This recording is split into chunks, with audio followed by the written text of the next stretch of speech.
The desert sun had just begun to dip behind the Riyadh skyline when Coco Gauff stepped off the practice court, her racket still humming from the rhythm of relentless rallies. The WTA finals were days away, the last and grandest stop of the 2025 tennis season. A $5 million prize pool awaited the world's best, but for Gauff, it wasn't the money or even the trophy that sparked the quiet fire in her eyes. It was the whisper of history. At just 21, Gauff had already conquered the world once.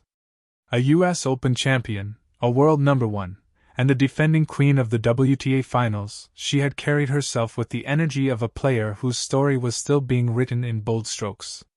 And yet the words that had reached her from an 18-time Grand Slam champion earlier in the day lingered in her mind like a challenge and a compliment rolled into one. Martina Navratilova, legend, icon, and forever the truth-teller of tennis, had made a striking remark during a pre-finals interview. Comparing Gauff to Novak Djokovic, the greatest male player of his generation, Navratilova had said, "Coco does one thing better than Novak: she connects with people. She carries emotion like it's an art form.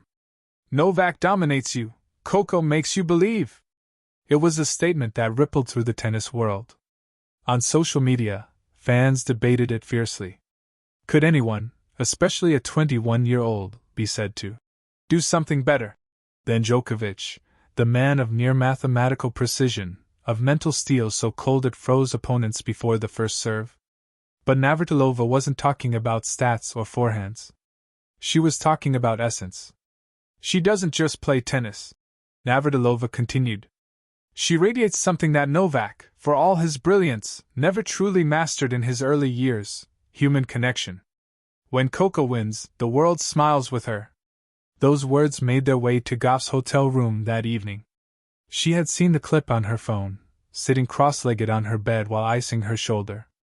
A laugh escaped her lips, half flattered, half humbled. "I don't know about that," she said in an interview later. "Novak is one of the best ever. I'm just trying to be me." But perhaps that was precisely the point. Gauff's rise had always been about authenticity. From her teary thank you speech after the 2023 US Open to her candid talk about social issues, she had never hidden behind the polished armor of celebrity. Where Djokovic's genius often came with an aura of untouchable mastery, Gauff's power was in her accessibility. She was fierce yet familiar, regal yet real. Fans could imagine themselves in her shoes, not because they could hit a 120 miles per hour serve, but because they could feel her joy, her nerves, her humanity. Martina's comparison struck deeper than simple flattery. It was a reflection of how women's tennis had found in Gauff a generational ambassador, not just for sport, but for spirit.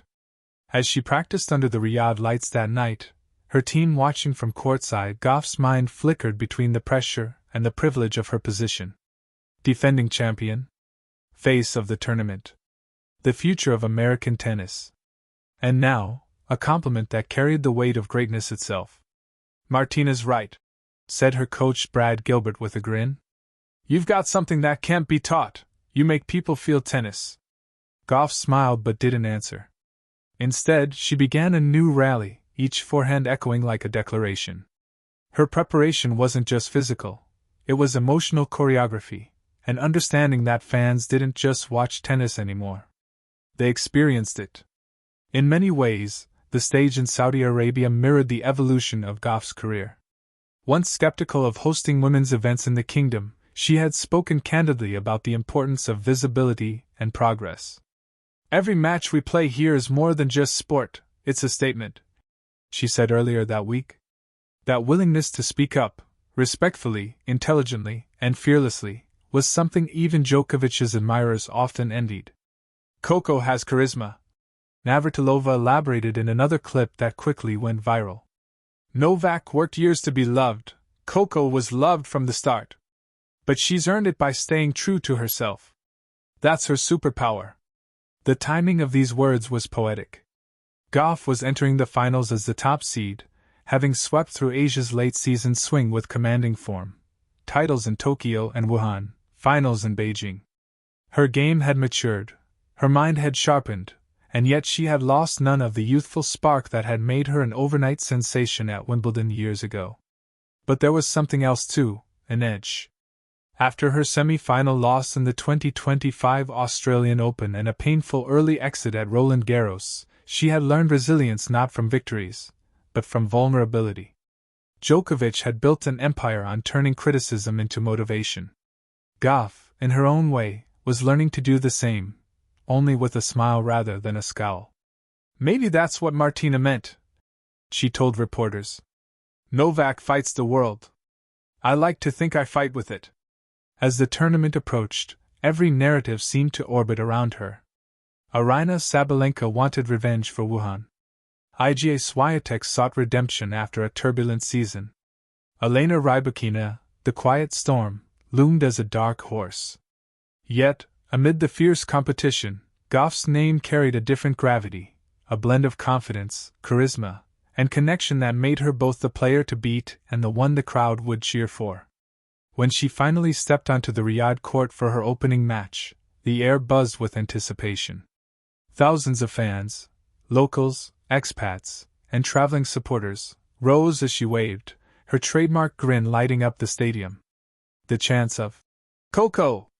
Coco!" echoed through the arena like a drumbeat of unity. Somewhere, perhaps watching from afar, Novak Djokovic would have understood the scene perfectly. He, too, had once felt what it meant to command both the court and the crowd, but through conquest. Gauff, however, had achieved it through connection. Whether she ultimately defended her crown or not, the message from Navratilova would linger as a badge of both honor and responsibility. Greatness, she implied, wasn't measured only by trophies or records, but by resonance, the ability to move people beyond the numbers. "Djokovic mastered control," Navratilova said. "Coco mastered emotion. And when you combine both, you get a champion that transcends time." Perhaps that's what made this young woman so compelling, not her age, not even her athleticism, but the rare ability to make the sport feel alive again. In Riyadh, as she prepared to chase another $5 million title, Coco Gauff wasn't just playing for herself or her ranking. She was playing for everyone who ever believed that tennis could be both fierce and human, both ruthless and radiant. And in that way, just maybe, Martina Navratilova was right. Coco Gauff does something better than Novak Djokovic. She doesn't just win matches.